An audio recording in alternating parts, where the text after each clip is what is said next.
Hello. We are glad to have you with us today for this webinar on a very important topic, the succession planning process. I'm your moderator, Jenny Alton from the New York Small Business Development Center Central Office. This webinar is brought to you by the North Central SBDC, a regional center of the NYSBDC.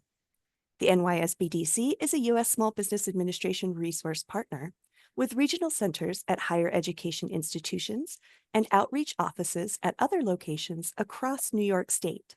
Our free advising, education, research, and advocacy services are made possible by funding from the SBA, New York State, and our host campuses. Our presenter today is Bob Griffin, the Regional Director of the North Central SBDC, and someone who is very knowledgeable on this topic of succession planning. So you know, we are recording today. We will share links to a PDF copy of the slides and the recording in a follow-up email. Attendees are muted and will not be on camera today. If you have any questions during the presentation, please don't hesitate to type them in the Q&A box as they come up. You can open Zoom's Q&A box from the Q&A button at the bottom of your Zoom window.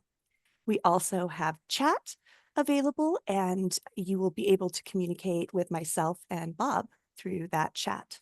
I will be monitoring both Q&A and chat. All right, we are now ready to jump into this presentation. So Bob, I turn the time over to you. Thank you very much, Jenny. Really appreciate it. Thank you, everybody, for joining us today. I'm a certified exit planning advisor. I've been studying this topic now for several years. And, one of the first questions that I kind of ask when people are either starting a business or they've been operating a business for a little while is, why are you doing this in the first place? What's the goal on a personal level? Because succession planning, as much as anything, is a personal topic. It's something that you need to think about with relationship to your family, your finances, legacy, and so on. And so why are you doing this? What's the point of operating the business? What goals do you have at a personal level? And also kind of, what's the plan after? It's inevitable that at some point in time, you will stop being a business owner, whether you transition it to family or sell it to somebody or it gets bought out by another, whatever that solution is, or you're going to die, right? That's inevitable. At some point, you and the business will be separated. Okay. So what is the plan? Are you going to be sipping a Mai Tai in the Caribbean? Are you going to be playing golf? Are you going to be traveling? Do you want to run the business right up until your last day? The thing is that when you're thinking about starting a business or whether you've been in business for a little bit, one of the coaching things that I have for folks is never have a plan to get into business without having a plan to get out of it. You don't necessarily have to have all the details worked out, but at least have to have some kind of idea. What does the last stage of my life look like after I'm no longer a business owner? What do I want that to be for myself, for my family, from a wealth perspective? And it's very much a wealth conversation. We'll talk about financial planning to some extent, but it also is just good business strategy. Good business strategy not only revolves around what am I doing this year, what am I doing for the next 3 years, it's what is the strategy of the business over the long haul, and is that strategy going to get to my personal goals, my wealth goals, my family goals, and so on. Which brings us really to a conversation about the business life cycle. So I like to simplify this. There's different charts that you sometimes will see about, the business life cycle and how long they are, what segments there are. I like to keep it to 4 segments just to keep things kind of simple. As with most startup businesses in the early stages, the business isn't doing any revenue, especially on day one. You just filed your LLC paperwork. You haven't sold anything yet. Your owner's enthusiasm, energy, interest, engagement is typically at an all-time high, right? And as you go through introduction, you start to generate some sales, you get into that growth phase, energy still typically in most entrepreneurs remains pretty high. And you're starting to grow sales and the business begins to grow and you get to expand, you get more customers and so on. As what typically happens with most small businesses, they get into that maturity phase, growth continues to be positive. And many entrepreneurs will begin to take their foot off the gas and realize they don't have to work as hard to continue to make the business grow. What is inevitably follows that is it is very hard to restart the engines to have that same kind of energy as you might have had during the introduction and growth phases to get through a phase where you might see a decline. And you can enable a life cycle extension for that business. But if you don't have a plan to do it, then what is inevitable is as you continue to age out, your energy level, enthusiasm, investment in that business from a personal time perspective continues to drop. And then inevitably the business also begins to decline, especially if you as the owner are so tied to that enterprise that it is entirely reliant on you. And so from that perspective, having a plan helps overcome that point where the business then begins to decline. And what happens is when the business begins to decline, the value of the business begins to decline. So why does a planned exit really matter? You will not get the value you're going to seek if you try to transition without having some kind of plan. And again, transition comes in a lot of different flavors, and I'll show you some of those. We're not going to get too deep into those topics, but what we're really talking about is more the process and the thought process around transitioning your business. So what's the obstacle? Like, why is it that most business owners, over 85% of them, do not have any kind of written succession or strategic plan for how they're going to leave the business? Well, number one is fear, and number two is misunderstandings. Most business owners are afraid of the idea of thinking about life after the business. And they don't understand all of the aspects of a successfully planned exit. And so as a result of that, they don't invest the time to plan. And it doesn't have to be an overly complicated process, but it's the misconceptions, I think, in addition to the fear, and I'll talk about some of those misconceptions now that really drive it. So, one of the ones that I'm always kind of entertained by is, my customers are all going to leave if my business is for sale. Well, that's not really the case if you're doing it the right way and you plan it out the right way. It doesn't have to be where the customers are all going to leave. And in general, especially in smaller communities, most folks don't want the business to go away. They want to find a way to save it and keep it. The other one that I like to hear is, my employees are going to bail when they know the business is for sale. Also, not something that really happens to, any documented effect that I've seen. Most of the time, the business owner's already made the decision about the business and then the employees start to leave. But if there's a plan around it and the employees know the plan, typically they will rally around it and support it. And sometimes they can be a part of the process. But one of the important things about this, and this is true of every business owner everywhere in the entire country, business, if it is a transitionable business, should always be for sale every day of the week and twice on Sunday. So that if somebody walked in tomorrow and dropped a bag of cash in your desk and said, I want to buy your business, you know your number, you've got your plan, you're ready to go, they can take the keys and you're gone, and the business is going to continue as if nothing ever happened. So you should always know what is the value of your business at any point in time and be prepared to sell it to the right offer at that particular moment, and be comfortable with that decision. The other thing that I often hear is, that it's no more complicated than buying a house, so I don't really have to share a lot of information other than, I just tell them I'm making money and that'll be enough.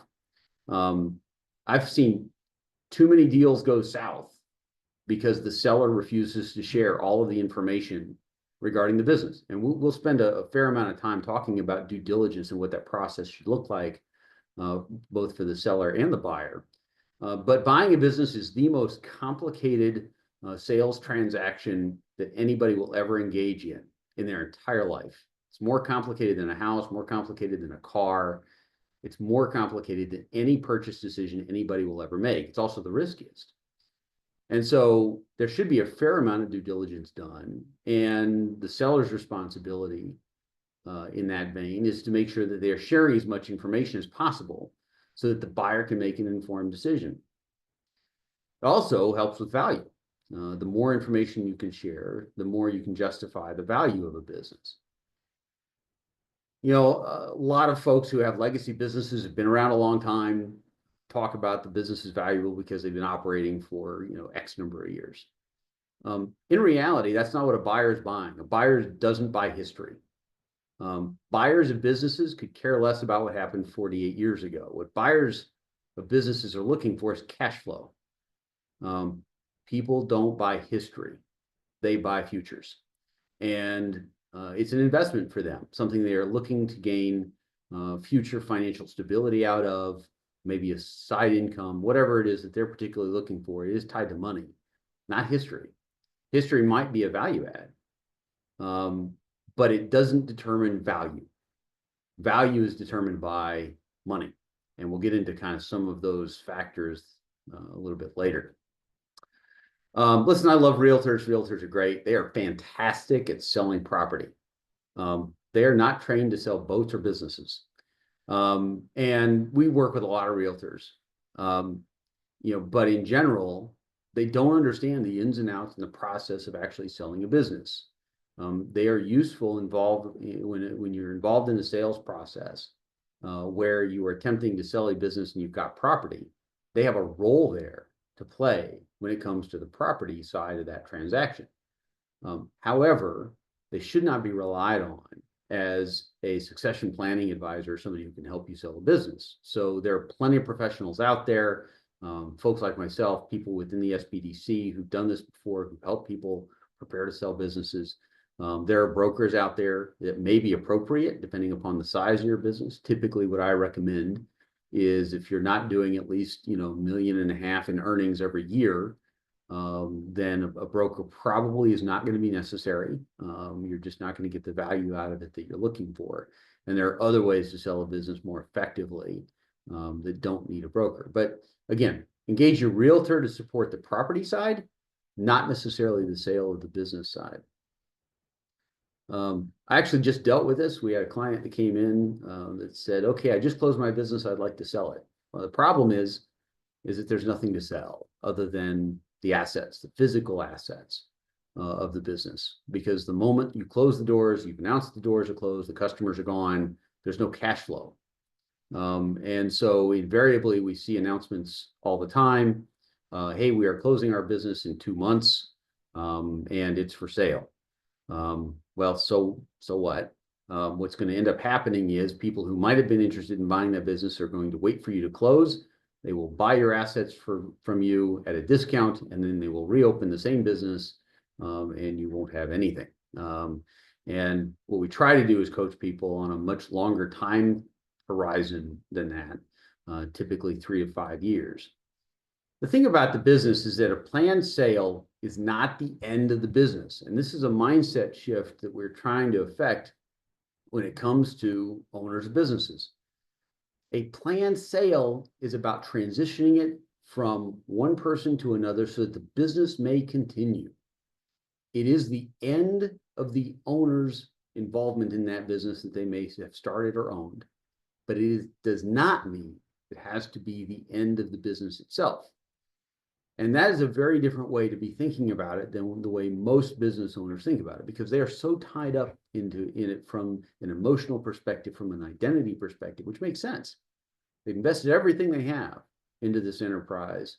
When they leave it, for them, the business ends, but that doesn't have to be the case. So what you want to do is you want to try to set it up so you have a business that is transferable, and then it can be transitioned from one person to another, one party to another.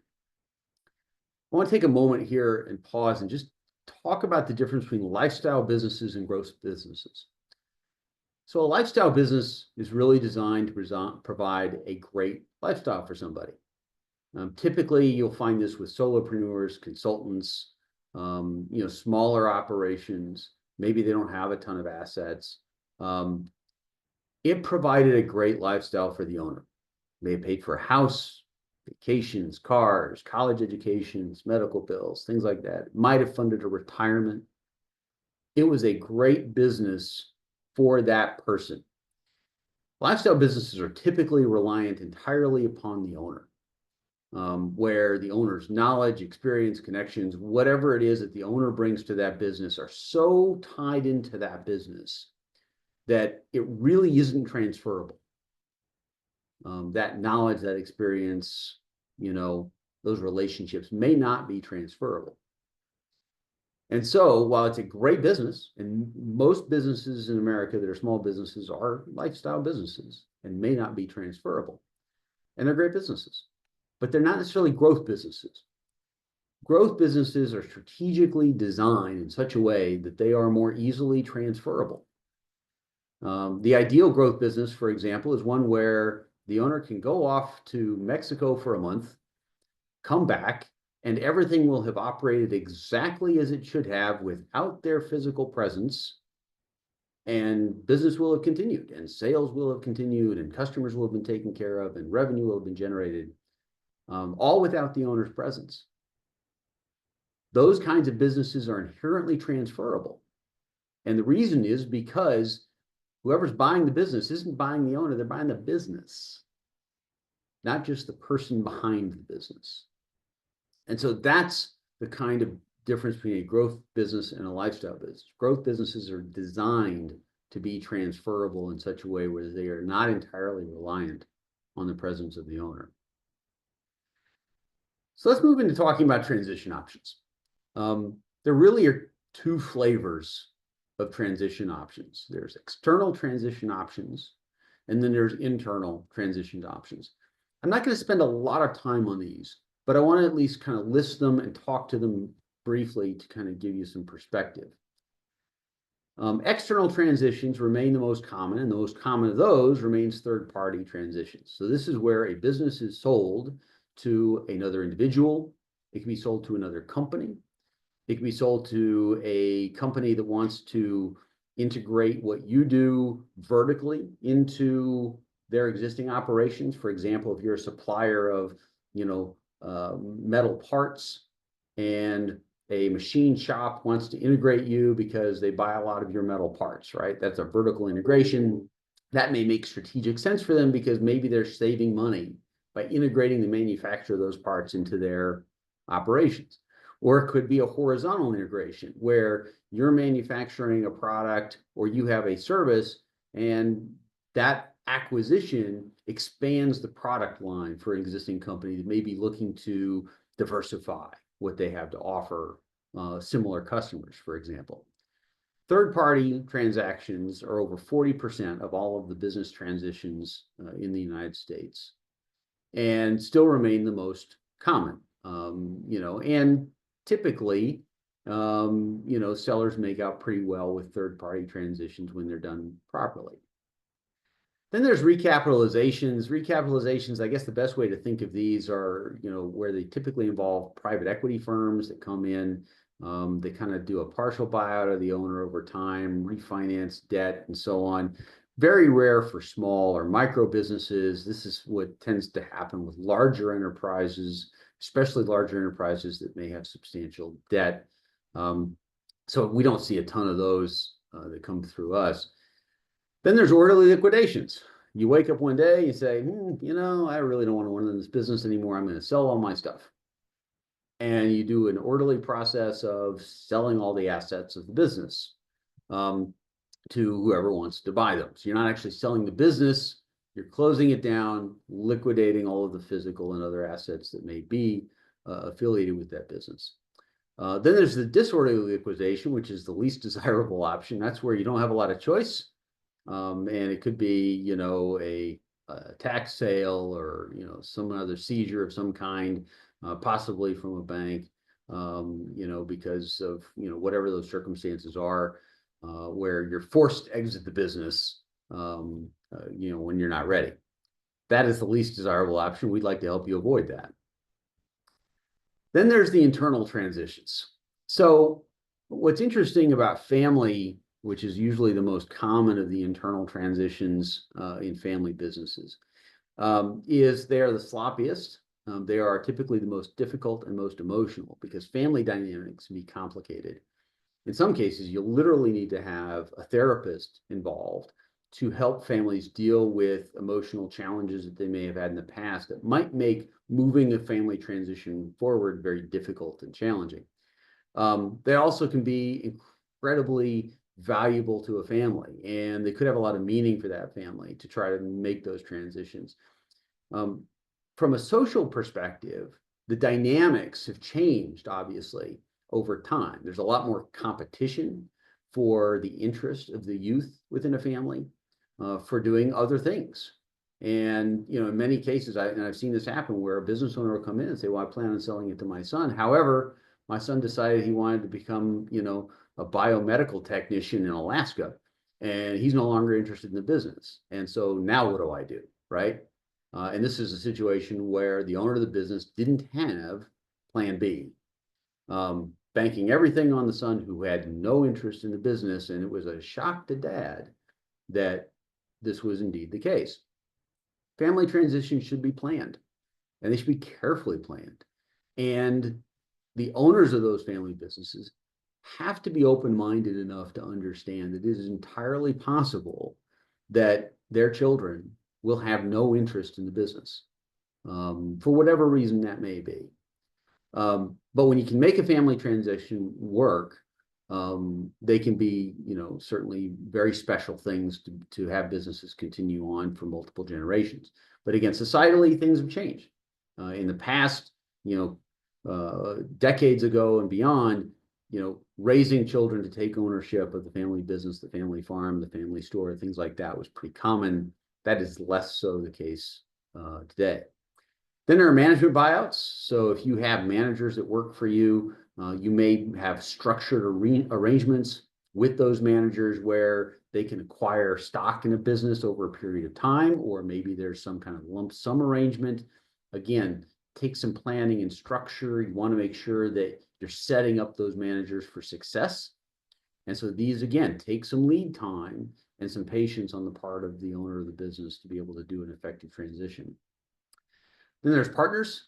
Every partnership should have a buy-sell agreement where there is stipulations in there about how much a share of a business is worth, how that transaction is affected, what happens in the event of a death of a partner. There should also be key man insurance on partners involved in the enterprise and so on.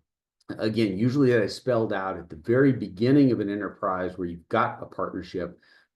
Within the structure of the partnership agreement, there should also be a buy-sell agreement.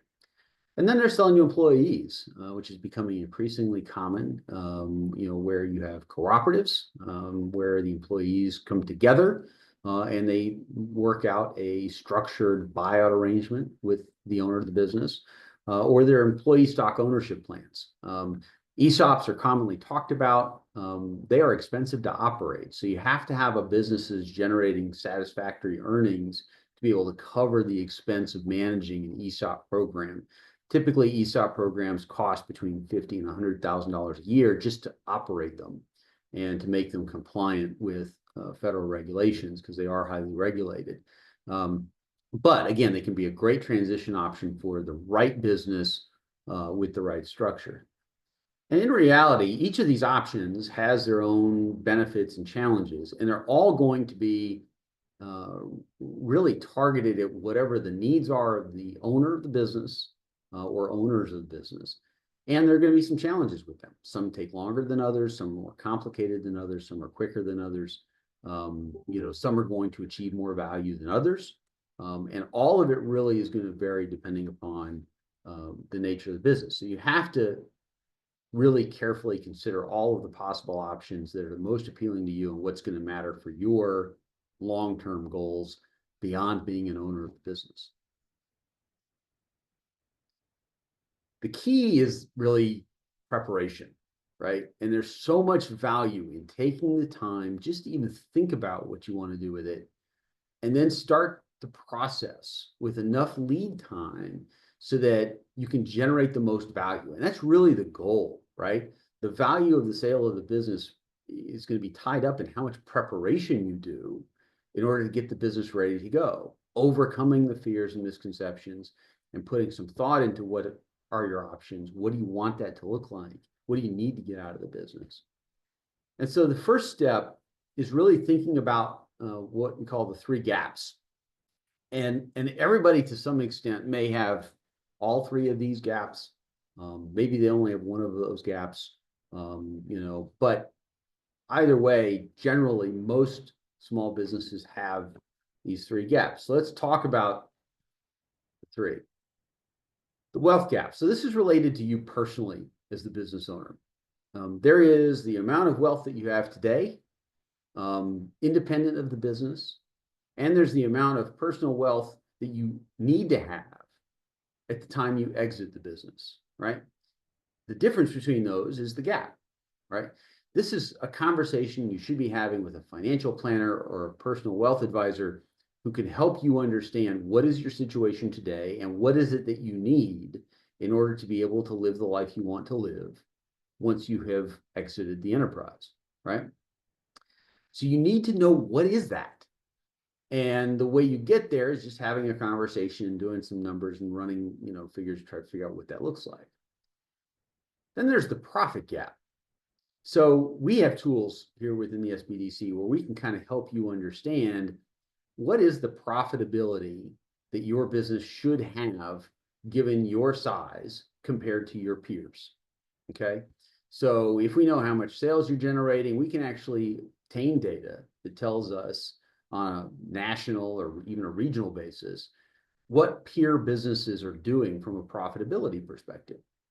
And we can use that information to educate you about, okay, here's how profitable these best-in-class enterprises are compared to you. And what is that gap between you and your business versus somebody that's operating at the higher end where they can command a higher multiple? I'll talk about multiples just briefly here in a minute. Understanding that helps us identify opportunities for improvement within the business that help us increase the value of the business over time and hopefully get you greater value at the time of the sale. Okay. And that brings us to the value gap. The profit gap really, impacts things like earnings, right? And so the more you can increase earnings, the greater the value of the business, right? So the value of the business today versus the value of the business that you need to sell it at is the value gap. And how are you going to get there? And without really understanding the wealth gap, the profit gap, the value gap, it's very difficult to devise a plan on how you're going to achieve your personal wealth goals. Now remember, your wealth is tied to your business. 80% of your wealth is tied up in your business.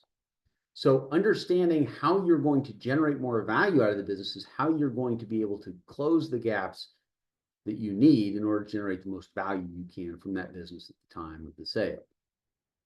Now, I need to say a couple of things here about the view of accountants and the views of bankers in the world.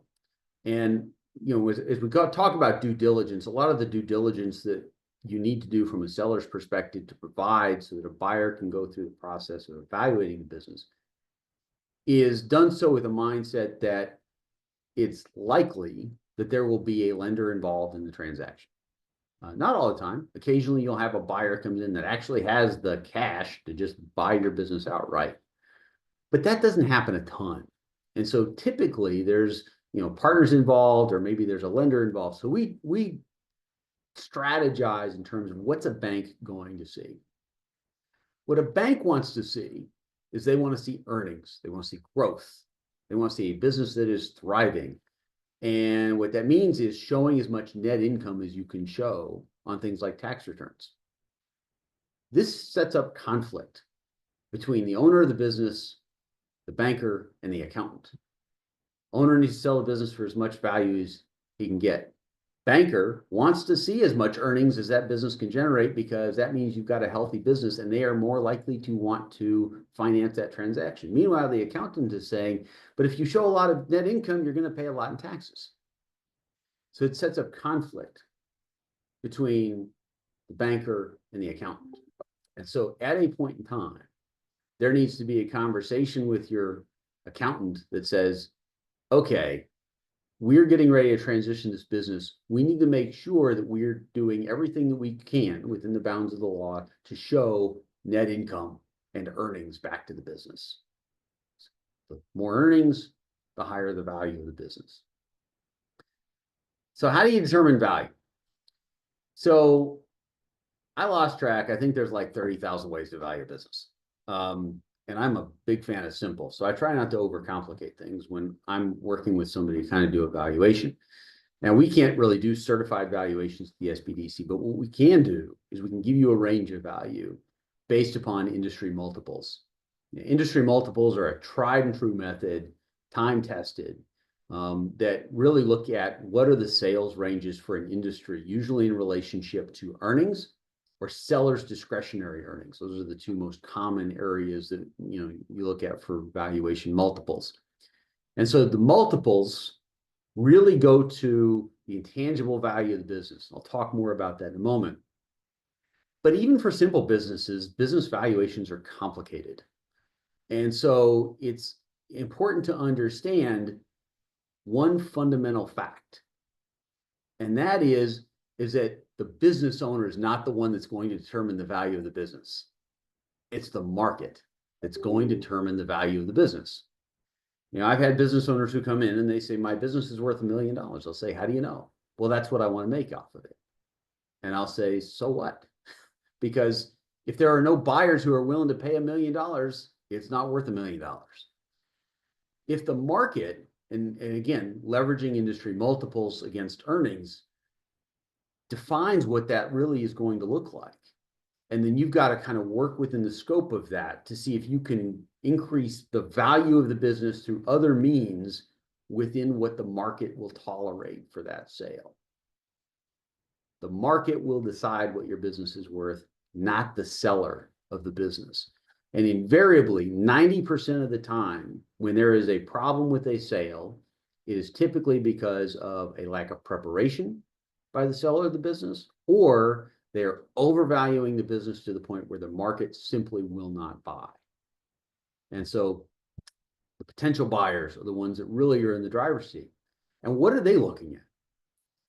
Buyers are looking at two things. They're looking at the ability for the business to generate cash for themselves, and they are looking at the intangible values of the business. That really is the value that they are acquiring from you. It's not history. It's not always customer lists, right? That may have some value, but customer lists are almost easy to generate now.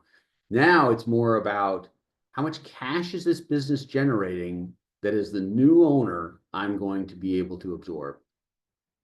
How much intangible value is this business generating that I can then leverage for future sales growth? That's what a buyer is looking at. So let's talk about intangible value. What does that mean? I call it the 4 C's. There's really 4 pieces to it. The first one is human capital. That's the people that are part of the enterprise. How well trained are they? What kind of turnover do they have? How extensive is that management team? How cohesive are they? Is it a reliable group of employees that you've got? Then there's structural capital. This really goes to the systems, the processes, the things that have been documented about the business. If you've got well-documented systems so that when the new buyer of the business takes over, you don't have to spend any time training them. You can hand them a book and say, here you go. And it's everything that they need to operate the business. You've got a great system that you could hand somebody. It's almost turnkey. It's kind of like running a franchise. Why do people buy franchises? Well, they buy franchises because the franchise or provides a handbook. Here's how you run this and make a lot of money. And so that has value. That's why people pay franchise fees for that kind of support. That's why they pay continuing royalties. And they're happy to do it because as long as that brand is making money, they're getting the value out of it they're looking for, which is what? Cash generation. So having those structures and systems in place adds value to the business. And again, this goes to the business can operate independent of the owner because you've got the systems in place. You've got the human capital, the people in place to operate the business when you're not there. Then there's customer capital, pretty self-explanatory. However, a couple of thoughts on this. How diversified are your customers? Businesses that have a more diversified customer base, meaning more customers that spread out that revenue generation for the business, have more value than businesses that have a few number of customers. So if you've got 5 customers that generate 80% of your revenue, and one of those customers goes away, there goes 16% of your revenue. Whereas if you have 500 customers and they're all generating 0.2%, losing one of those customers isn't that big a deal. Having a diversified customer base adds value. And so you want to make sure that as you are building out your business and thinking about that succession plan program, how diversified is that? Do you have contracts in place, especially long-term contracts that are transferable from one business owner to another business owner? Those have value. That's customer capital. And then there's social capital. And this really goes to both the internal culture of the organization as well as how your company is viewed externally in the community, in your industry, with your vendors, with your suppliers, and so on. So the 4 C's: human, structural, customer, and social. So as we're looking at value, it really is a relatively simple formula. And again, I am trying to simplify this a bit. The value of the assets is the value of the assets, right? That's tangible stuff that can be measured, stuff that can be, assessed, right? Future earnings, something that you can forecast because you've got history, you've got demonstrated performance, especially over time, that shows that you have a strong, growing business with good earnings. Those tangibles are kind of the foundation for determining value. But then you factor in those intangibles, leveraging an industry multiple that says, okay, well, these future earnings and then these other things that we do that aren't really as measurable, but they still bring value, determine whether or not we are a best-in-class organization, whether a good organization, or whether we're just an average business. And the closer to best-in-class you are, the more likely you are to command a higher industry multiple for the sale of that business. And the basic way I like to simplify this down into a formula for those of you that prefer the math approach, the asset values plus the value future cash flows times the multiple for intangibles is essentially your enterprise value. Again, oversimplifying, but the concept is still essentially the same. That we're looking at the assets, those things that we can measure, future cash flows, we can forecast that, times whatever that industry multiple. And that really kind of establishes what the value is of that business. Ultimately, and if there's one core message I want you to take away from today, is to think like a buyer. The secret of the success is to demonstrate value to the buyer. It's not about what you as the seller think about it. It is, what does the buyer see? And what they're going to be looking for is they're going to be looking for strong earnings, sustainable growth, solid intangibles. That's what a buyer is going to be looking for. And that's what you as the seller have to be thinking about as you go through the process. Don't think of it from your perspective. Think about it from, what is a buyer likely to look at? And the other thing I would submit to you, and if you remember back at the beginning, I talked about the life cycle of a business. You need 3 to 5 years of relentless execution before you're ready to sell that business, to make sure that you are hitting those strong earnings, that you've got all those systems in place, that you've maximized on the 4 C's of intangibles, right? And so that is going to lead you into really the next step, which is preparing for due diligence, which does take at least 3 years of effort to plan it properly and do it right. Due diligence requires that you are transparent. And, one of the analogies that I'll share with you is, if it doesn't feel like a really, really thorough medical exam, you're not doing it right. When you're going through the sales process, especially if there's a bank involved, they are going to ask a lot of questions. And some of them are going to be very uncomfortable, and some of them are going to be quite probing. Unless you've already done all the work and got all of that information already ready to go, you're going to get questions about that business that you are going to have to answer. Or the bank is going to say, we're not interested. Or the buyer is going to say, not interested. And typically, when a buyer comes to me and they're looking for assistance with acquiring a business, and I get a whiff that the seller's not sharing information, I suggest to the buyer that they consider walking away if the seller is not committed to transparency. Again, it is the single most important acquisition anybody will ever make. And just like you're not going to buy a house without going to have a look at it or get it inspected, why would anybody think that a buyer of a business would do any different? They should be doing their due diligence to make sure it's a good acquisition. And if you've done your job as the seller of the business, you should have everything ready to go to make it as easy on them as possible, because then you can make the transaction move that much more quickly and efficiently. You have to ask yourself, what does the buyer need to know to make a fully informed decision about this? And thinking that the buyer probably is a banker involved, they're going to be asking a lot of those really hard probing questions that you're going to need to answer. So if I were to give somebody a due diligence list, we would start with 3 years of tax returns, profit loss statements, balance sheets, list of equipment, property abstract, respect report, legal issues, insurance, tax, and so on, so on, so on. I could add more to this list. There's just not enough room.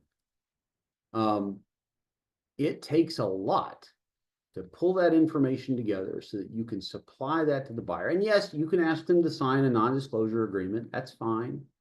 But they need to be able to share that information with their banker, with their accountant, with their attorneys, with their business advisor, so that they can properly vet the information, ask any additional questions, and hopefully get to a successful agreement.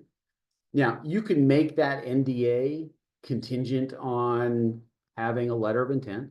That's fine. Letters of intent are non-binding. But you need to make sure that you are providing everything that the buyer is going to need in order to be able to make a decision. Okay. Due diligence can sometimes take 6 to 9 months.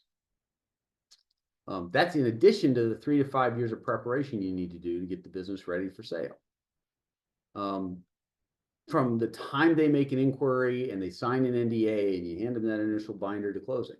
Now, the more preparation you've done, the more information you have provided up front, the shorter this timetable becomes.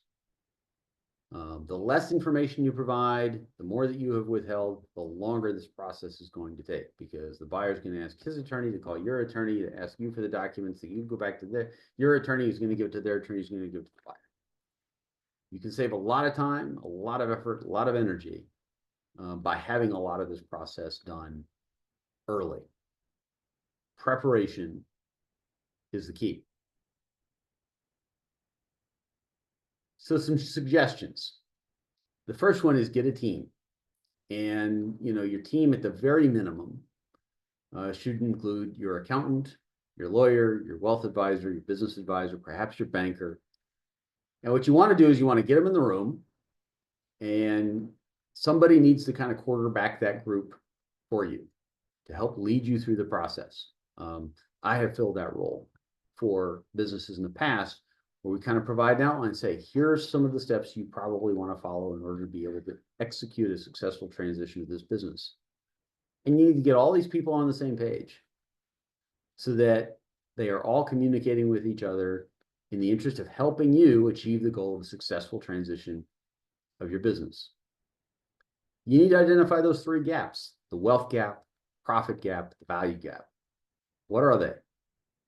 Do you know those numbers? And do you have a plan to close any of those gaps in time to generate the most value you can for that business? Then you can determine the value of the business. Once you kind of understand, what What are my earnings? What industry multiple am I at? Have I maximized the 4 C's, the intangibles, to generate the best multiple I can on the value of my business? Then you focus on the growth, you focus on the intangibles. Again, driving value. You want to try to maximize sales in the closing years before you exit the enterprise, because the more you can increase sales, the more you can increase earnings, the higher the value of the business. And by the way, this is reflected on the tax returns. It is not what is in profit and loss statements. Tax returns are the only official documents of record related to the health of a business. And standard operating procedure for any buyer is to ask for copies of the tax returns with all of the associated schedules relating to the business. They don't need your personal returns, but they're going to need all of the business documentation. So all the business taxes with all of those schedules that support what it is you put in the taxes as far as you're filing about the financial health of that business. Profit and loss statements, they're fine for context, but a buyer or a lender will not give them a ton of credence as they're going through evaluating a business. They want to see the returns. Then you need to prepare, plan for the due diligence, be prepared for the medical exam, and be prepared for a lot of questions. And some of them are going to be uncomfortable, but the more preparation you've done up front, the more documentation you provide, the more transparent you are, the less uncomfortable that process is going to be, the less emotional it's going to be. And then always keep a focus on how a potential buyer is actually going to view the business. Because again, the market's going to decide what your business is worth, what the market is willing to bear to for somebody to acquire that business. And how they evaluate it is really what you want to be thinking about once you've made a decision to go ahead and go through the process of a transition. Now, where this might be different, because this is obviously couched in terms of thinking about it from either a third party or a private equity firm or some other kind of external buyer.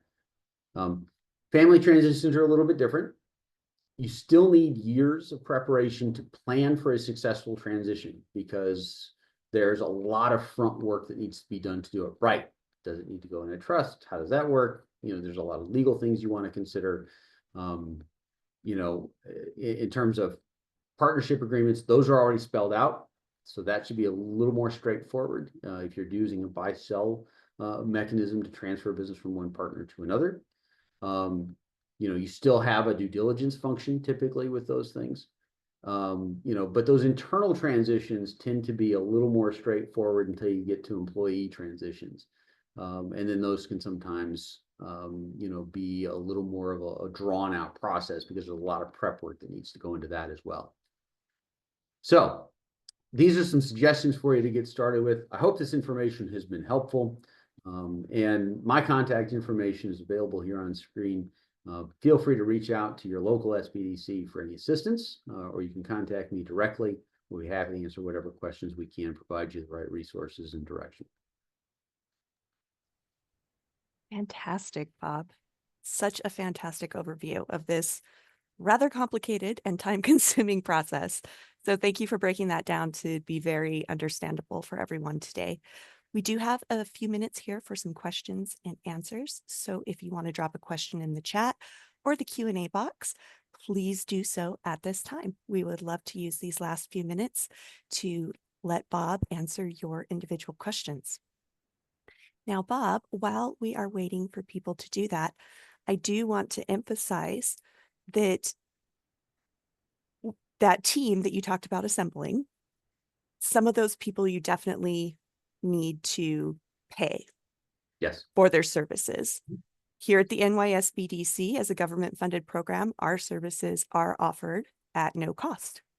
And so that is one thing that you don't need to worry about paying for in this process. If you sign up for services with us, we are able to provide that information to you at no cost.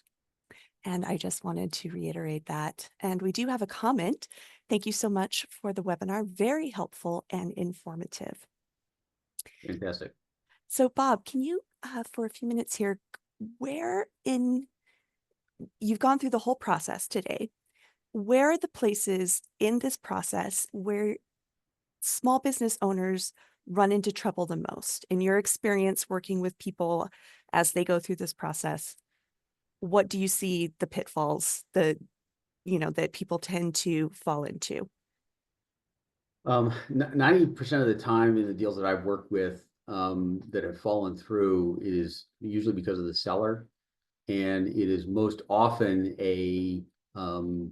really a failure to understand either the value of their business really because they haven't done any homework, and they haven't done any preparation work to really understand that. And number two is really transparency, just simply not divulging information. And part of it is sort of a concern that they're going to get reported to the IRS by the buyer of the business or the banker involved or whatever. That's never happened. Like I've never seen that in my 7 years or so of working on projects like this. I've never seen anything like that happen. Again, that's where an NDA can be useful as long as it's not too restrictive. But it usually is in that transparency piece where we run into the most trouble. And the third thing that we typically find is business owners who have failed to plan.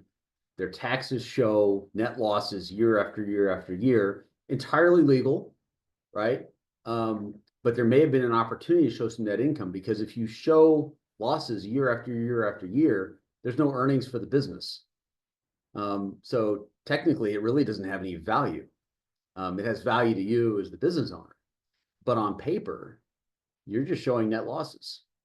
And that's a banker's going to look at that and say, well, your business loses money. Why would we loan money for you to buy this business that's losing money? So focusing on net earnings in the last 3 to 5 years is the best way to show that the business has value on paper. Now, I know that you mentioned earlier the specific difficulties that can come with selling to family. Mm-hmm. And so if someone is indeed looking at family and they have an interested party, and all of this documentation process that you've outlined after you spoke about that, is there anything in that that would change in a family transaction, or would the process be exactly the same? It depends upon how the business has been structured. So if the children who are receiving the business, we'll just assume that it's parents either selling the business or there's some other transfer means to the child to acquire the business.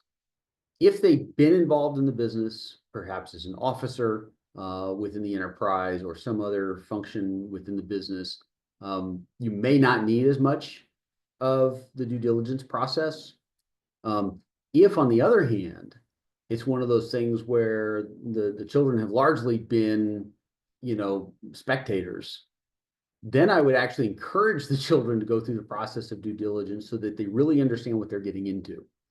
So it really depends upon how it's been structured in the past. How involved have the children been up till that point? Have they had management decisions? Have they been engaged in, operations or whatever, and to what extent? And I think the more involved they are, the less due diligence you need. The less involved they are, the more due diligence you need. Thank you. Mhm.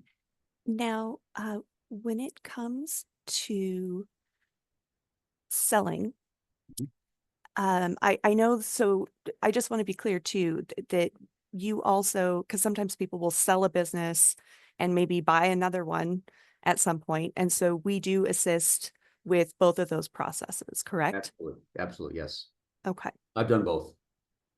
excellent. And okay, let me see here. So when you are looking to work with a business advisor, are there any things that someone should know if they want to come into an NYSBDC center and work on succession planning? Are there any tips that you can give them to be prepared for that process? So if somebody watches this webinar today and says, great, I'm going to get in touch with my SBDC center, what can they do to be best prepared for that first meeting as they go in with their advisor?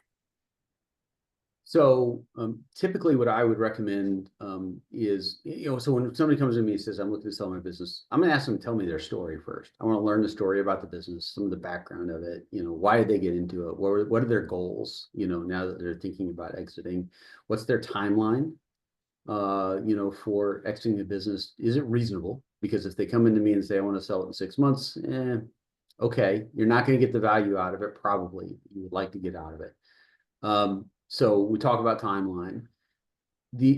I think the most important thing is, again, being completely transparent with the business advisor, providing as much information, particularly on the financial side as possible, because again, remember the buyer's buying cash flow.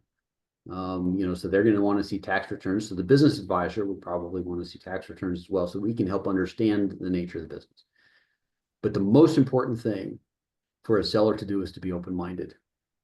And to understand that this is a buyer's process, not necessarily a seller's process. And if they go into it with that mindset of being open-minded about the process, the likelihood that they can make the right decisions to enact a successful transition, I believe, are that much more increased. Thank you. And now I'd love to have you speak a little bit more about finding buyers. I know sometimes people will come into succession planning and they'll have somebody in mind. It could be family, it could be employees, it could be, somebody who's expressed interest in their business before. What if they're at that point and they don't have anyone in mind at all? How do you go about finding a buyer? There's a couple of different ways. So here in upstate New York, there's the Center for Business and Transition. We are actually affiliated with them, and they are constantly getting leads from people who are looking to buy businesses, particularly in the North Country, Central New York, Capital Region area. There are other organizations who do that. Chambers of Commerce can sometimes be resources for connecting buyers. The other thing is there are sites out there that do it.